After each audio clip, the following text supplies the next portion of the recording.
How to create Google Form as your link. Hi everyone, welcome back to our channel. This is Rose from Create Login and Delete. Without further ado, let's begin. First of all, launch any web browser, click search bar and type in Google Form.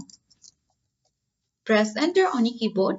On this result page, click on the first link of Google Form to access official interface of Google Form. So here are simply different templates. You can choose any one and create one, or simply let's click on blank form and you can start a new form. Here is the question section. So you need to be on question section to state a question. First of all, you need to give your form a title. So let's say party, and let's add a description of a form that is a birthday party.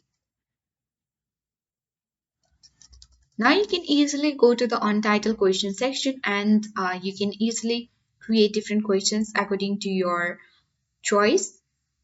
After you have added the question, you can easily seek for the answer. It can be on multiple choice or you can see check boxes, drop down, paragraphs, short answers and many more styles.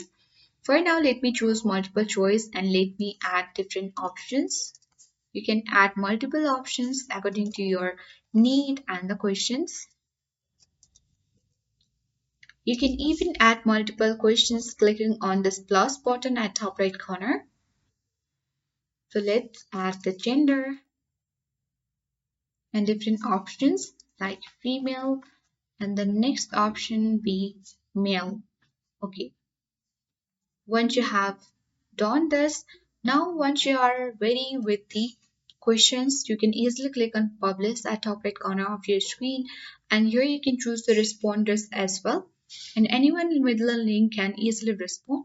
So let's click on publish button. Once it has been published, you can easily click on this link and then you can sort in the URL and you can easily copy this link and send to the users, so different kinds of social media platform, and once they have got the link they can easily respond to the link of Google Form and the responses will appear on this responses section. You can even click on this share icon at top right corner and then share it through the email address as well. So in this way you can easily create Google Form and then send the link. So I hope this guide was helpful. If it was, then do like, share, comment and don't forget to subscribe.